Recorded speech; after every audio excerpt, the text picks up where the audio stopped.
Face à l'info sur la première.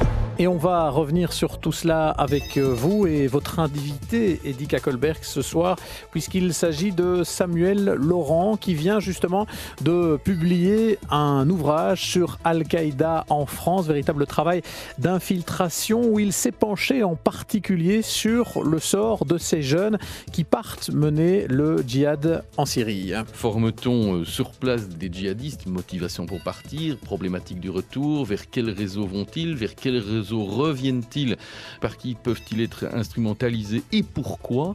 C'est de tout cela que nous allons parler avec quelqu'un qui s'est offert le voyage de l'impossible, rejoignant la fraternité des combats, et à partir de là, la carte d'entrée dans ces réseaux. Ça débouche sur un livre, après un premier sur le Sahélistan, il nous revient avec Al-Qaïda en France, révélation sur ces réseaux prêts à frapper, mais vous verrez que ce qu'il nous dira de la France et d'ailleurs s'applique aussi, témoignage direct, à notre pays, la Belgique.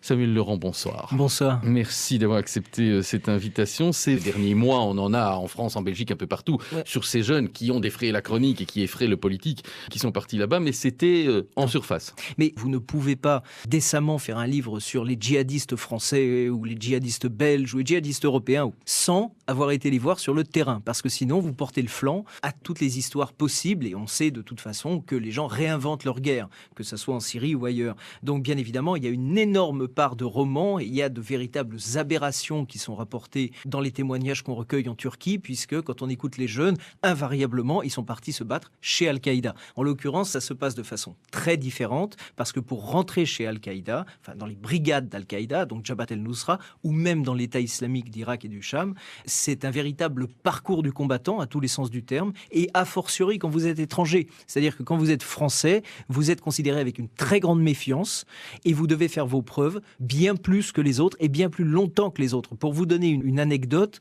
ce que j'ai découvert sur place, c'est que pour rentrer chez Jabhat el-Nusra, donc il fallait d'abord être invité. Personne ne demande à rentrer, personne ne frappe à la porte de Jabhat el-Nusra en disant « je suis musulman, je vais faire le djihad ». Non, il faut que l'émir vous ait repéré dans une autre brigade, dans une petite brigade dans laquelle vous allez entrer en arrivant, et qu'il vous invite. Et ensuite, il faut que vous trouviez un parrain au sein de Jabhat.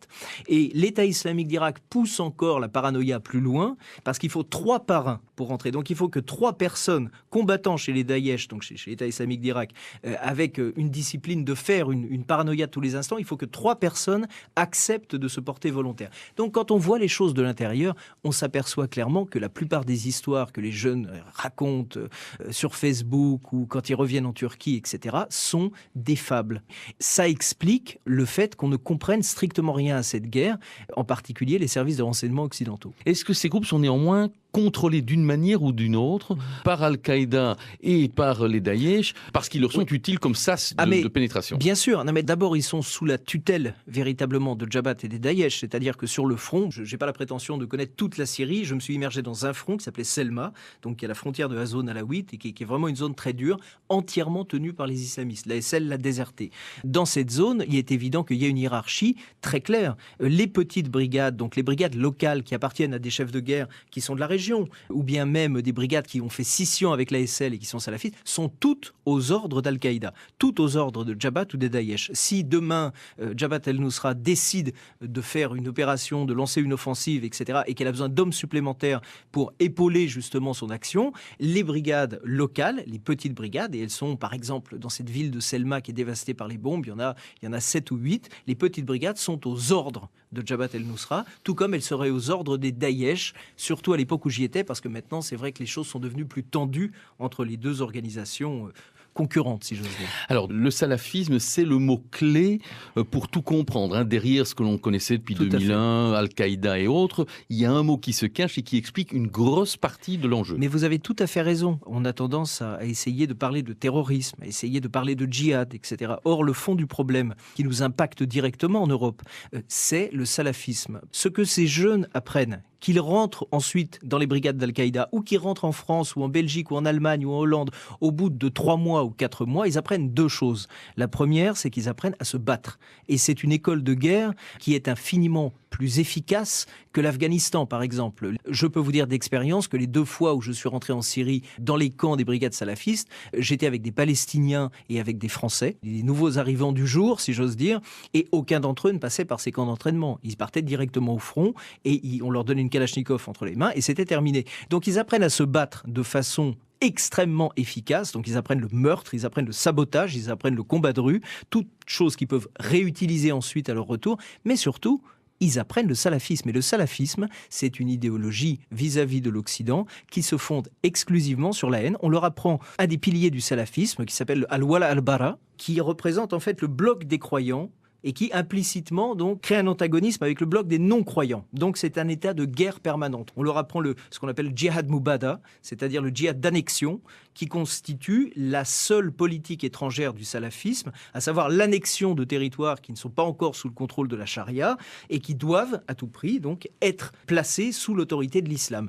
Ça, c'est valable bien évidemment pour la Syrie en premier lieu, mais c'est une idéologie qui est réplicable et qui doit être appliquée sur l'ensemble de la planète. C'est ça qu'on leur apprend. Vous nous emmenez en Grande-Bretagne, à Londres, auprès d'un émir dont l'organisation change de nom à chaque fois d'ailleurs qu'elle se retrouve interdite, mais qui véritablement contrôle un quartier totalement, qui est devenu un califat autonome, voilà, où véritablement la police est faite par les brigades, les patrouilles islamiques qui quadrillent la rue, et il vous dit d'ailleurs, il vous convient dans une interview que vous faites, que l'essence même du califat est d'être précisément en expansion permanente. Exactement, c'est l'expansion permanente. La chose qu'on occulte trop souvent dans l'islam radical, c'est qu'on le considère comme une menace ponctuelle. On se dit, ben voilà, la Syrie risque en effet de tomber dans l'islam radical, devenir un califat islamique. Mais le problème, il est bien plus important et il a une dimension bien plus transnationale. Et elle ne concerne pas que les pays arabes. Le salafisme, c'est une idéologie expansionniste, une vision de l'islam qui ne connaît pas de frontières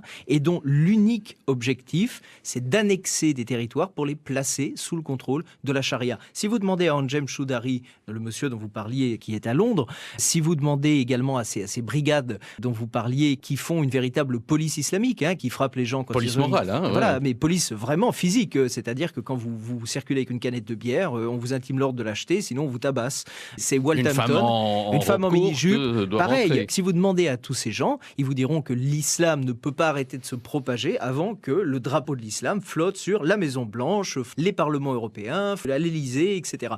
Donc, il n'y a pas de véritable possibilité de contrer ce genre de discours, parce que si on décide d'être conciliant, on leur ouvre la porte, et d'un autre côté, si on décide de devenir très répressif, on nourrit quelque part cette idéologie qui est fondée sur l'hostilité du non-croyant. Donc, c'est un cas de figure qui ressemble à une impasse. Puis cette question, ces jeunes qui partent de France, d'Angleterre, de Belgique, vers la Turquie, dit-on, pour rentrer en Syrie, ou qui pourraient prendre la route par le Liban ou l'Irak ou ailleurs, celle que vous avez certainement envisagée d'ailleurs pour vous-même, et puis ou par la Libye, puisque manifestement il y a des connexions possibles. Ah, oui. Ces jeunes, est-ce qu'ils partent par des filières? Alors, c'est justement tout le drame aujourd'hui pour les services de renseignement, parce qu'on aimerait en effet retrouver les mêmes filières qu'on avait pour l'Afghanistan, par exemple, qui étaient des filières extrêmement bien établies, nominatives, si j'ose dire, avec des relais à tel endroit, etc., qu'on pouvait identifier, qu'on pouvait neutraliser. C'est un véritable mouvement de masse, c'est une génération spontanée. Vous regardez des vidéos sur Facebook, vous regardez des vidéos sur des forums djihadistes. Ça, c'est important, la jeunesse en est imprégnée. Mais c'est fondamental, c'est-à-dire que c'est aujourd'hui la base du problème qu'on rencontre et qui n'existait pas au moment de l'Afghanistan, par exemple. Donc cette Oumma virtuelle, elle existe. C'est ça, mais elle existe, elle prospère, elle crée des adeptes, et de par exactement le fait qu'elle est virtuelle, elle est totalement impossible à maîtriser. Et ensuite, vous arrivez en Turquie, et je peux vous le dire pour l'avoir vu vraiment à plusieurs reprises sur le long de la frontière, les mosquées ou les guest house ou même les hôtels, etc., sont pleins de jeunes qui arrivent sur place et qui se contentent d'aller faire la prière du soir, qui se contentent de rester autour de la mosquée et de rencontrer des Syriens, de rencontrer des Saoudiens, des Libyens ou bien même des Belges ou des Français qui sont sur place et qui vont leur dire oui, très bien, tu veux rentrer, donc on va t'emmener de Reyhanli, on va t'emmener à Alep ou bien on va t'emmener à Terzine et puis tu vas passer la frontière. Donc les choses n'obéissent à aucun schéma qu'on puisse casser. Ce qui ne veut pas dire par contre que s'il n'y a pas de filière à casser, il n'y ait pas des prédicateurs ici chez nous qui, en plus de la virtualité, agitent la parole ou comme on l'a vu ici dans un certain phénomène dans notre gare, ici, guerre du Nord, guerre centrale, des hommes qui, à travers la solidarité de proximité, élèvent l'idée de la nécessité pour un bon croyant de partir faire le combat, le djihad. Exactement. Alors aujourd'hui, il y a une formidable machine de propagande mais, qui s'est mise en place avec le salafisme qui se montre à la fois comme très violent, à la fois comme combattant, hein, parce que aucun salafiste ne va vous cacher que l'islam radical est un islam de combat, est un islam de conquête. Mais en même temps, joue, si j'ose dire, sur tous les tableaux. C'est-à-dire qu'il y a une dimension, en effet, d'acceptation, de faire partie d'une communauté, de solidarité, d'égalité, de justice. Quand vous parlez donc à Anjem Choudary, la personne de Londres, vous explique, en les mettant au même niveau, ce qui est très révélateur, que le salafisme va supplanter toutes les idéologies qui ont eu cours jusqu'alors,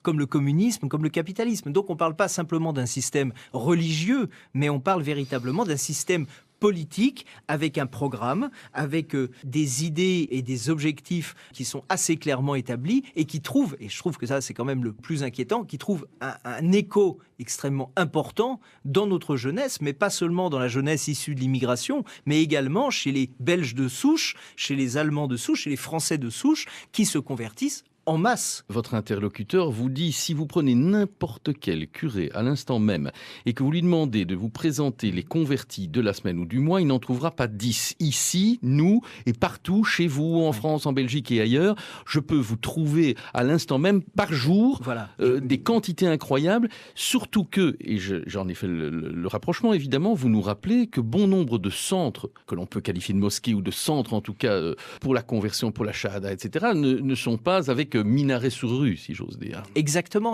Aujourd'hui, il y a une tentative, bien évidemment, de contrôler ces mouvements en essayant de s'implanter. Les nations occidentales essayent de s'implanter justement dans l'islam, en contrôlant et en essayant comme ça de superviser les mosquées, entre guillemets, officielles. Qui sont d'ailleurs considérées comme collaborationnistes, en quelque sorte. Mais qui sont honnis, qui sont considérés même pas comme collaborationnistes. Pour un salafiste, ce sont des apostats. Un acte d'apostasie absolue, un acte d'apostasie impardonnable, c'est justement de rejoindre la fraternité des infidèles contre l'intérêt justement des musulmans. Et c'est exactement de cette façon dont sont perçus les cultes entre guillemets officialisés en Occident. Tous ces salafistes qui rentrent de Syrie ou qui s'organisent et qui s'organisent par quartier, là encore c'est très difficile parce qu'il n'y a pas de tête, à part des gens comme Choudary qui sont très peu nombreux. En Europe, il n'y a pas de tête. Et tous ces gens s'organisent de façon clandestine, mais quelque part dans des quartiers qui sont souvent en plus des quartiers extrêmement difficiles, donc qui échappent entre guillemets à la mainmise de l'autorité nationale. Ils recrutent à l'intérieur de ces quartiers de façon exponentielle. Et c'est assez terrible de voir que, par exemple, beaucoup de jeunes admettent de façon plus ou moins tacite que pour échapper à l'insécurité, pour échapper au climat de précarité, etc., qui vivent au quotidien dans ces cités, ils se convertissent à l'islam, ils deviennent salafistes, parce que, quelque part, quand on est salafiste, c'est un peu cru de le dire, mais on passe au sommet de la chaîne alimentaire d'une cité, on gagne une estime gigantesque par simplement la shahada. Et avec des réponses très cadrées qui donnent un sens, en quelque sorte, à la vie, là où le reste est en doute. Tout à fait. Mais vous savez, c'est très symptomatique, à mon avis, aussi d'une société qui ne répond pas aux attentes de sa jeunesse, parce que c'est parfois très déroutant de se dire qu'on a de jeunes occidentaux, de jeunes belges, de jeunes français, qui adhèrent à une religion fondée sur un livre qu'ils ne comprennent pas. Parce que par essence, le Coran n'est pas traduisible et 99% de ces jeunes sont incapables de lire le Coran dans le texte. Bon, alors c'est vrai que ça peut interpeller plus d'un de se dire, pourquoi cet engouement pour l'islam ? Mais en l'occurrence, je pense que ça s'explique de façon assez simple par le fait que c'est une religion extrêmement rassurante où tout est codifié de l'instant de votre naissance jusqu'à l'instant de votre mort et au-delà, rajoute-t-il, et au-delà. Mais tout ce que vous devez faire, la façon de manger, la façon de dormir, la façon d'aller aux toilettes, tout est codifié dans l'islam. Donc, quelque part, c'est une religion avec zéro prise de décision à partir du moment où on intègre donc cette doctrine salafiste. Alors, il faut effectivement là-dessus que l'on soit bien prudent et cadrant sur le propos, Samuel Laurent. Lorsque l'on dit le salafisme n'est pas un dévoiement de l'islam, c'est un littéralisme de l'islam. Pouvons-nous faire émerger un courant moderniste de l'islam versus un programme littéraliste de l'islam ? La question, quelque part, contient un petit peu la réponse, parce que si les infidèles tentent d'infléchir l'islam et de créer une forme d'islam qui leur soit acceptable, par essence même, le projet est voué à l'échec. Et là, je me tiens vraiment à ce que le Coran a de plus littéral. C'est pas une appréciation personnelle. Donc, la grande force aujourd'hui des salafistes, c'est non seulement cette espèce de sécurité que ça procure aux croyants, cette espèce de certitude permanente jusqu'à sa mort, mais en même temps, c'est vrai que c'est une lecture extrêmement cohérente et extrêmement logique de l'islam qu'il est très très difficile de remettre en question. Les salafistes n'ont rien à vendre. Les salafistes sont pas adeptes d'une nouvelle forme d'islam. C'est pas les témoins de Jéhovah. C'est pas une secte qui émerge comme ça. Ils disent non, nous on prend le Coran, les hadiths, donc les hadiths du prophète, on prend la sunna et c'est tout. Basta, on ne va pas plus loin. Il existe d'autres courants de l'islam. On voit bien, et singulièrement en Belgique, que par l'islam des ambassades, par un désintérêt de l'autorité publique, on a laissé pendant plus de 30 ans, voire 40, nos populations émigrées venues de zones qui n'étaient pas sous l'influence de ces courants radicaux se laisser progressivement prendre en main, par contre, par ces courants que l'on avait quasiment invités aussi, via l'Arabie Saoudite, à prendre en charge le Qatar, les mouvements. On voit bien maintenant que de Turquie, du Maroc et d'ailleurs, et même ici de l'intérieur, on essaye de créer, par l'avenue d'autres imams, par l'avenue d'autres leaders possibles, le retour à d'autres courants, melkites et d'autres, bref, qui étaient des courants de plus grande tolérance. Malékites, soufis, etc. Mais on se rend compte qu'on est face à un double problème. D'abord, en effet, comme vous dites, ces régions qui étaient traditionnellement soufis, si vous regardez le Maghreb, etc., si vous regardez même des pays qui n'avaient pas une tradition wahhabite, on se rend compte que dans ces salafistes, donc poussés par le wahhabisme, on se rend compte que tous ces pays aujourd'hui sont en voie de radicalisation extrême. On se rend compte que par exemple la Libye, les temples soufis se font attaquer au lance-roquettes. J'en ai été témoin à Tripoli, un temple qui a été passé au bulldozer un soir par une bande de salafistes en colère. On le retrouve maintenant dans beaucoup de pays. On l'a vu au Mali avec la destruction des temples à Tombouctou, etc. Donc c'est une dynamique de poussée du wahhabisme, de recul des formes les plus tolérantes de l'islam. Et ça se couple à un véritable mal-être sociétal en Occident qui poussera notre jeunesse vers une religion qui est plus rassurante. Le soufisme ne possède pas les mêmes piliers, les mêmes ancrages psychologiques. Il est plus libérateur parce qu'intellectualisant, mais moins rassurant pour ceux qui ne veulent pas cette démarche. Tout à fait. Plus libérateur et donc quelque part moins rassurant car moins empli de certitude. Oui, plus exigeant mais moins rassurant. C'est ça. S'il n'y a pas de filière à partir, ou à pousser dans le discours, oui, mais organisant le départ, pour les raisons que vous nous avez dites, il n'en faut pas. Il y a par contre des filières par lesquelles on peut rentrer, ou en tout cas par lesquelles on est accueilli dès lors qu'on rentre. Alors, il y a deux sortes de retours. La majorité des combattants syriens qui rentrent ne se retrouvent pas dans la situation qui était par exemple celle des combattants américains qui rentraient du Vietnam, qui se retrouvaient dans un pays fondamentalement hostile, etc., où ils étaient mal accueillis. Pas du tout. Le salafiste, le petit djihadiste qui rentre après 3, 4, 6 mois en Syrie, en règle générale, il y a des exceptions, mais se retrouve dans un espèce de cocon à l'intérieur donc de sa cité ou à l'intérieur de son environnement précédent, véritablement pris en charge à tous les niveaux. Et en plus, il jouit d'un prestige énorme. Il faut savoir qu'il ne faut pas occulter pour la guerre en Syrie la dimension prestigieuse que ça confère justement aux combattants et qui lui permet ensuite de se réintégrer et de recruter d'autres combattants parce qu'il devient une espèce de grand frère, comme ça, une espèce de sommité dans son quartier. Et donc, ça, c'est la première forme de retour. Il rentre, et il conforte quelque part, il renforce cette communauté salafiste qu'il accueille. La deuxième forme de retour, là par contre, elle est plus discrète, mais en même temps, elle est plus dramatique à terme. C'est en effet ceux, très peu nombreux, j'insiste, on parle de quelques dizaines, du moins en ce qui concerne mon enquête, qui rentrent, si j'ose dire, avec le label Al-Qaïda. C'est-à-dire qui ont passé un certain temps là-bas. Certains Français, certains Belges, certains Hollandais, etc. Mais certains Européens vont refuser de rentrer.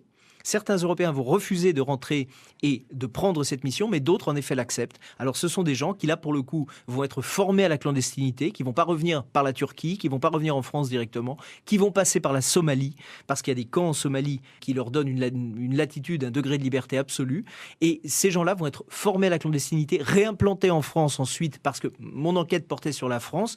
Mais vous avez des témoignages sur la Belgique aussi. Voilà, et notamment, il y a aussi des cadres, donc les cadres dirigeants de cette organisation, eux sont répartis à travers toute l'Europe, notamment en Belgique, notamment en Allemagne, et ceci pour une raison en plus extrêmement importante, c'est que ça permet de brouiller encore davantage les cartes du renseignement dans la mesure où on utilise cette espèce de transnationalité de dirigeants qui opèrent dans un pays mais qui en réalité habitent, résident et possèdent la nationalité d'un second. Donc il y a tout un maillage aujourd'hui de l'Europe qui permet à ces agents de se réimplanter, de voler sous les écrans radars de tous les services parce qu'ils ne sont pas salafistes, enfin ils sont salafistes mais ils ne possèdent pas les atours du salafisme, le profil du salafisme, au contraire, c'est des modèles d'intégration et ces gens-là, à terme, sont totalement prêts à frapper le jour où il y a une opération qui est décidée. Cela nous révèle la fragilité de notre société. Par exemple, de nos jours, ce que l'on attaquerait volontiers ici à partir du politique et du discours, ce sont, on va faire court, les frères musulmans. C'est des figures comme celle de Tariq Ramadan et d'autres. Pour ceux que vous avez rencontrés, le frérisme, passez-moi l'expression, c'est de la gnognotte, c'est un verre d'eau. Vous avez tout à fait raison, mais c'est même pire que ça. Ils en rigolent, ils les raillent. On sait par exemple que les frères musulmans, Morsi a été moqué par Zawahiri au moment où il a accepté de se prêter au jeu électoral. Bon, on a vu qu'on a ajouté de l'eau au moulin d'Al-Qaïda donc avec sa destitution. Mais vous avez tout à fait raison, les frères musulmans, c'est pas du tout la cible. Je vous citerai un exemple de gens que je connais très bien, qui sont les frères musulmans en Somalie, pour le coup, l'Isla, qui est un parti qui s'appelle l'Isla, qui, ma foi, quelle que soit son idéologie un petit peu radicale, est probablement le seul qui soit à peu près fréquentable par rapport aux autres qui sont gavés de cates ou bien d'idéologie, pour le coup, directement liée à Al-Qaïda. Donc, entre les Shebabs et puis l'armée gouvernementale, l'Isla, ça offre une alternative plutôt correcte. Ce que je veux dire, c'est que sans soutenir les frères musulmans ou sans adhérer aux idées des frères musulmans, ils sont loin, très loin, de représenter la menace qui pèse sur nous aujourd'hui à travers toute l'Europe. Alors ça, c'était donc le regard en creux sur notre erreur de cible, en quelque sorte. Très clairement, nous n'identifions pas, nous ne voulons pas savoir manifestement ou ne savons pas, et en plus, vous nous l'avez dit, le profil de ceux qui pourraient demain se révéler être les pires sont ceux qui présentent des visages pour l'instant déroutants. Vous nous dites, ils boivent du vin, ils se préoccupent très peu. Enfin voilà, ils ont un comportement de vie déroutant par rapport à ce qu'ils pourraient représenter. Il y a une chose en arabe qui s'appelle la taqiyya. Taqiyya, c'est la ruse. C'est-à-dire que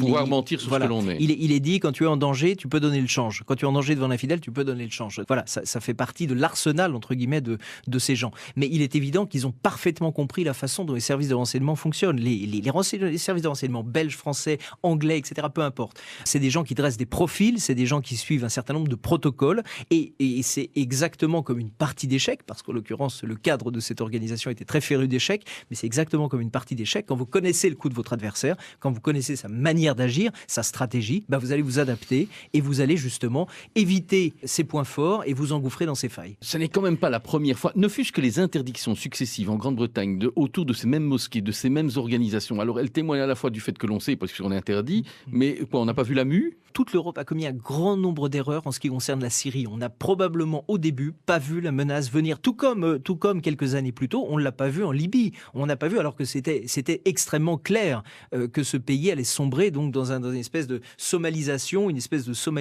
avec des tribus, des poches d'Al-Qaïda, etc. Et qu'on faisait une énorme erreur, même si ça partait d'un bon sentiment. Je crois que quelque part, le degré d'appréciation de nos services de renseignement aujourd'hui est extrêmement bas. Ils n'ont pas compris le risque de la Syrie, ils n'ont pas compris qu'il y avait un appel de cette guerre qui en plus au niveau religieux possède un attrait extrême parce que c'est la fin des temps, c'est l'homme de Damas, etc. Il y a beaucoup à dire sur cette guerre d'un point de vue religieux par rapport à l'Afghanistan qui ne représentait rien. Donc on n'a pas fait ce qu'il fallait au tout début, à savoir infiltrer des gens. Moi j'ai parlé à des gens du MI5 notamment il y a quelques mois qui me disaient ah oui mais c'est dangereux. Écoutez, oui c'est dangereux mais en l'occurrence c'est aussi quand même un petit peu leur travail. Si on voulait comprendre ce qui se passe aujourd'hui, que ça soit les cellules et les réseaux dormants d'Al-Qaïda en Europe, ou que ça soit la trajectoire, les réseaux de tous ces loups solitaires, ou en tout cas de tous ces jeunes qui rentrent et qui se retrouvent dans des berceaux salafistes, pour le faire, il aurait fallu infiltrer des agents, les convertir à l'islam, les envoyer dans les rangs de ces brigades et essayer de mieux comprendre ce qui se passe. Aujourd'hui, on est face à un trou noir et on ne sait plus littéralement quoi faire, si ce n'est à poser des mesures qui sont quand même assez ridicules,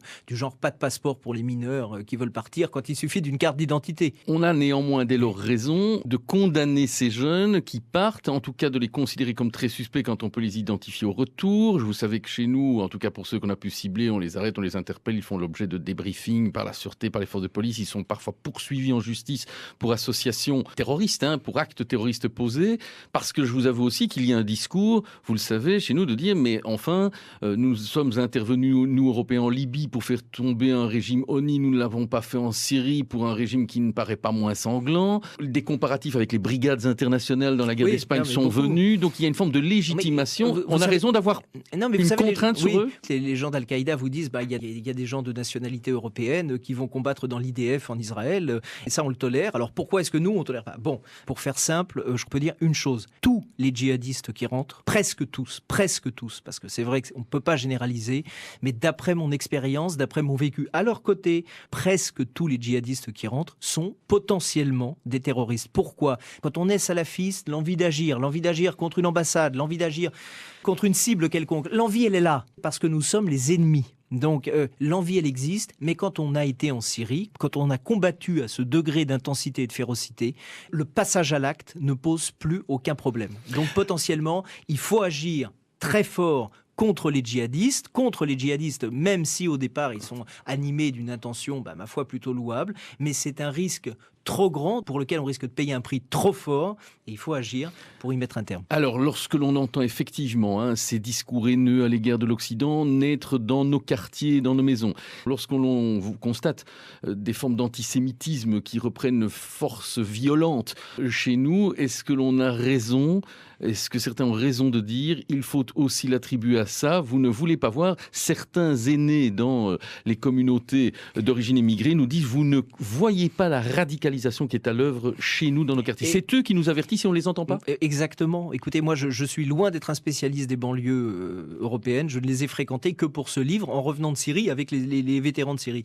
Mais le degré, entre guillemets, d'expansion du salafisme, d'expansion de ces discours de haine, simplement des discours antagonisants. Ils deviennent majoritaires selon vous ? Mais ils sont totalement majoritaires dans les cités. Et s'ils ne sont pas majoritaires, en tout cas la majorité silencieuse le reste, pour le coup. Elle reste extrêmement silencieuse, parce qu'elle n'a pas le choix. Parce que l'emprise aujourd'hui de ces gens sur les banlieues, que ça soit les banlieues en Belgique, que ça soit les banlieues en Angleterre, ou bien sûr en France, les trois que j'ai pu visiter, entre guillemets, c'est vrai que je suis très frappé de voir qu'ils tiennent le haut du pavé et qu'il y a un décalage formidable entre ce qu'on entend souvent dans les médias et puis ce qui se passe réellement sur le terrain, dans ces zones qui ont franchi le cap d'être des zones de non-droit, qu'elles étaient déjà depuis longtemps pour la criminalité, etc., et qui se sont fait quelque part reconquérir par ces salafistes qui aujourd'hui tiennent le haut du pavé et contrôlent littéralement pour recruter davantage ces endroits. Avec leur capacité à faire régner un ordre moral qui peut parfois donner l'illusion en plus aux politiques que l'ordre règne. Et voilà, au même titre que la mafia sous d'autres cieux, etc., qui donne des quartiers calmes mais qui contrôle la totalité. Là on est dans quelque part, avec toute proportion gardée, le même cas de figure. Pour comprendre en détail et vous suivre, évidemment, il faut, au-delà de notre propos de ce jour, renvoyer à votre livre, Samuel Laurent, Al-Qaïda en France, révélation sur ces réseaux prêts à frapper, dont je dis qu'il va bien au-delà du constat français. C'est aux éditions du Seuil. Merci d'avoir été des nôtres. Merci à vous. Retrouvez Face à l'info tous les jours de la semaine de 18h30 à 19h.